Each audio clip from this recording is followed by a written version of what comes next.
नमस्कार। आज हम श्री काशी विश्वनाथ की महिमा और एक रहस्यमयी कहानी का हम दूसरा पार्ट देखने जा रहे हैं। तो चलिए बिना किसी देर के वीडियो को स्टार्ट करते हैं। घाट से लौटते समय अर्जुन बार बार अपनी शर्ट के भीतर छुपे ताबीज को छू रहा था, जैसे कोई अदृश्य शक्ति बार बार उसका ध्यान उसी तरफ खींच रहा हो। हर बार ताबीज छूने पर उसके सीने में हल्की सी गर्माहट फैलती, जैसे दादी का स्पर्श हो।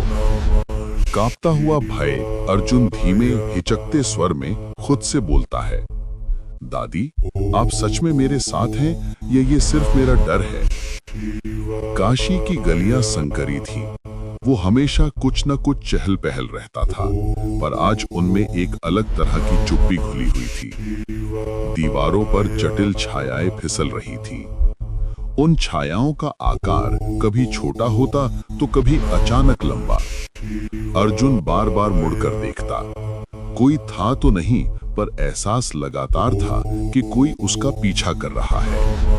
तभी उसके कान में ओम नमः शिवाय की हल्की सी गूंज आई, इतनी धीमी कि शायद हवा भी उसे पकड़ न पाए। जैसे ही आवाज अर्जुन के कानों तक आई, अर्जुन ने तुरंत ताबीज को पकड़ लिया। उसकी उंगलियां ठंडी थीं, पर ताबीज गर्म। ये गर्माहट अर्जुन को साहस दे रही थी। साथ साथ अर्जुन डर भी रहा था। अर्जुन देखता है मध्यम रोशनी वाली एक छोटी सी दुकान। ऊपर लटका एक पुराना कंदील, जिसकी लौ बार बार कांप रही थी। धूप बत्ती की सौंधी खुशबू और घंटियों की हल्की झंकार आसपास टकरा रही थी। पंडित जीवन दुकान के कोने में बैठे थे। पतले से झुर्रियों वाले चेहरे पर कई वर्षों का अनुभव दिख रहा था। अर्जुन को देखते ही पंडित जीवन जी तुरंत उसे पहचान गए। उनकी गर्दन अचानक मुड़ी, उनकी आंखें चमक उठी। पंडित जीवन सावधानी से धीमी और भारी आवाज में कहते हैं, आ गए तुम? मुझे पता था तुम आने वाले हो। अर्जुन घबराते हुए पूछता है, क्या आप मुझे पहचानते हैं? पंडित जीवन की आंखें एक पल के लिए ताबीज पर टिक गईं, मानो उन्हें वही उत्तर मिल गया हो जिसकी उन्हें वर्षों से प्रतीक्षा थी। पंडित जीवन धीरे कांपती उंगलियों से ताबीज की ओर इशारा करते हैं, बेटा, इसे जरा बाहर निकाल कर दिखाओ। अर्जुन डरते डरते ताबीज निकालता है और कहता है, ये तो गंगा से मेरे पास आया था। जैसे ही ताबीज रोशनी में आया, कंदील की लौ और जोर से फड़फड़ाई, मानो किसी आंतरिक शक्ति ने उसे छुआ हो। पंडित जीवन की सांस अटक गई, उनका चेहरा पीला पड़ गया। कांपती हुई आवाज में बोले, यही है विभूति कुंडल, ज्ञान का चिन्ह। अर्जुन चकित घबराया हुआ था, पर हिम्मत करके बोलता है, ज्ञान? कौन सा ज्ञान? और ये कुंडल क्या है? पंडित जीवन उठकर खड़े हुए। उनकी आंखें चमक रही थीं, कुछ डर से तो कुछ श्रद्धा से। पंडित जीवन धीरे धीरे बोलते हैं, जैसे सदियों पुराना सच दोहरा रहे हो। काशी सिर्फ एक शहर नहीं है बेटा, ये दो लोकों के बीच की कड़ी है, दिखने वाला लोक और न दिखने वाला लोक। अर्जुन, दिल की धड़कन तेज होने लगी। फिर अर्जुन पूछता है, मतलब भूत प्रेत? पंडित जी, नहीं, उससे भी पुराने, उससे भी गहरे। काशी में एक गुप्त धाम है, एक ऐसा स्थान जहां शिव की वो शक्ति विराजती है जो सृष्टि और प्रलय के बीच संतुलन रखती है।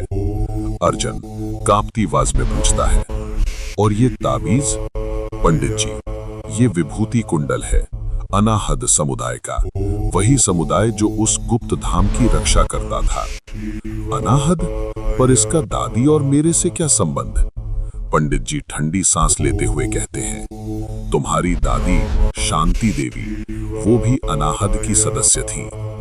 ये सुनते ही अर्जुन के पैरों के नीचे से जमीन खिसक गई। दादी? वो तो सामान्य गृहिणी थी, कभी काशी भी नहीं आई।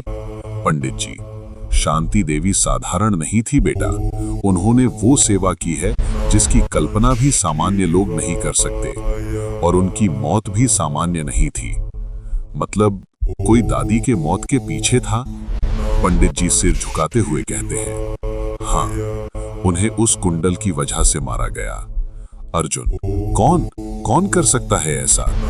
पंडित जी धीमी आवाज में बोलते हैं, रुद्र। रुद्र पहले अनाहत का सबसे तेज, सबसे शक्तिशाली सदस्य था, पर शक्ति का लालच उसे अंधा कर गया। वो शिव की तपस्या करता था, पर उसका मन विकृत हो चुका था। वो सोचता था कि गुप्त धाम की शक्ति उसे अमर बना देगी। पंडित जीवन ताबीज की ओर इशारा करते हुए बोलते हैं, और अब ये ताबीज तुम्हारे पास है। इसका अर्थ है रुद्र तुम्हें ढूंढेगा, और जब वो ढूंढेगा वो रुकेगा नहीं। अर्जुन की दिल की धड़कन तेज होने लगती है, सांस अटकने लगती है। तो फिर मैं भी खतरे में हूं क्या? पंडित जी, हाँ बेटा, और शायद तुम ही इस कहानी का चुना हुआ हिस्सा हो, जिसे खुद काशी विश्वनाथ ने चुना है। आगे की कहानी जानने के लिए चैनल को सब्सक्राइब एंड वीडियो को लाइक एंड शेयर करें, और हमें बताएं आपको ये कहानी कैसी लगी। तब तक के लिए हर हर महादेव। अब कल मिलते हैं नए एपिसोड के साथ।